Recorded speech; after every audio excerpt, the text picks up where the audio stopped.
Assalamualaikum warahmatullahi wabarakatuh. Perkenalkan, nama saya Putra Soleh dari kelas 3F Ekonomi Syariah. Di sini saya akan menjelaskan tentang matkul akuntansi syariah. Di sini saya akan menjelaskan tentang akuntansi wakaf mencapai kemaslahatan manusia. Yang pertama, pendahuluan. Islam sebagai agama rahmatul lil alamin memiliki ajaran yang sangat lengkap dan komprehensif. Islam telah memiliki konsep dan solusi, salah satu mengenai masalah sosial ekonomi yang akan dialami oleh manusia. Islam sebagai agama yang sempurna berpedoman kepada Al-Quran dan hadis. Kesempurnaan Islam dapat dilihat ketika kita berbicara mengenai hubungan antara Allah dan makhluknya, serta hubungan antara makhluk Allah sehingga tidak terjadi, serta hubungan antara makhluk Allah sehingga tidak terjadi kesenjangan sosial antara yang satu dengan yang lainnya. Menurut Nur Hidayat, wakaf adalah salah satu instrumen dalam Islam yang sangat potensial untuk dijadikan strategi pengatasan kemiskinan dan kesenjangan sosial. Wakaf dilihat dari proses pembentuk hukumnya, ternyata mengandung dimensi sosial yang sangat diprioritaskan. Dari sudut inilah kiranya diperlukan reinterpretasi masyarakat muslim terkait konsep wakaf. Jika wakaf dikelola dengan baik, dan wakaf akan berperan besar dalam meningkatkan kesejahteraan masyarakat dan keadilan sosial secara negara. Terus B, Syariah Interference Theory. Syariah Interference Theory merupakan pengembangan dari teori interference yang mengadopsi nilai-nilai Islam agar dapat mewujudkan teori yang bersifat humanis dan transendental. Teori ini mengakui pertanggungjawaban terhadap stakeholder dan pemilikan perusahaan menurut Pramono 2013. Konsep teori intervensi ini menunjukkan bahwa kekuasaan ekonomi berada pada beberapa tangan, tidak hanya terpaku pada satu tangan.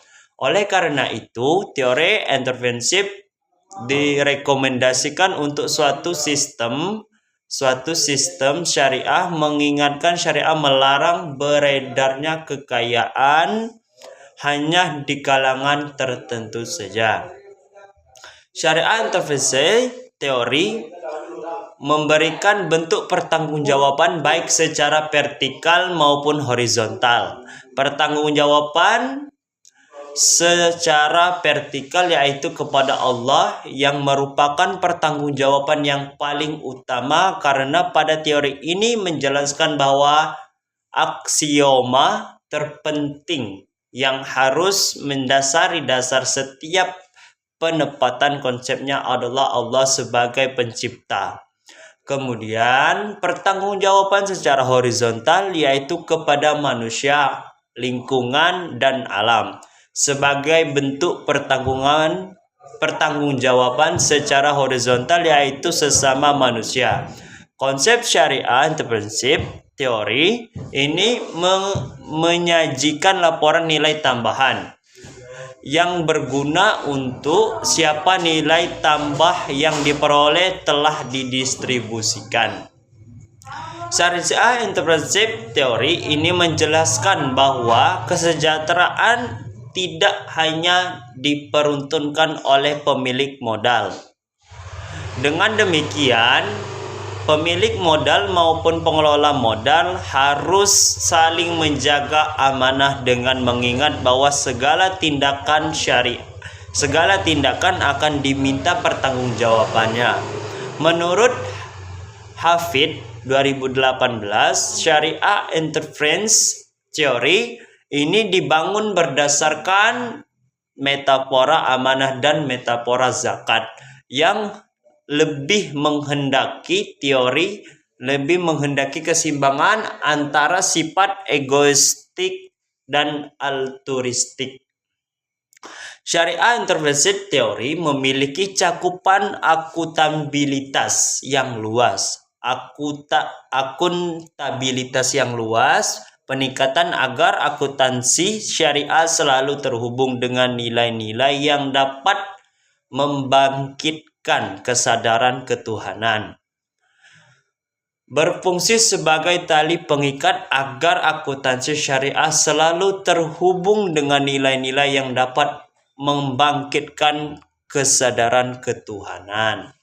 Konsep penting dalam syariah entrepreneurship teori ini adalah Allah sebagai pencipta dan pemilik tunggal dan seluruh sumber daya yang ada di dunia ini. Oleh karena itu, yang berlaku dalam syariah entrepreneurship teori adalah Allah sebagai sumber amanah utama karena Allah pemilik yang tunggal dan maha mutlak, hanya satu. Baik, itulah penjelasan dari saya tentang akuntansi wakaf mencapai kemaslahatan umat manusia. Sekian dari saya. Mohon maaf apabila ada kekurangan. Saya akhiri billahi taufiq wal hidayah. Wassalamualaikum warahmatullahi wabarakatuh.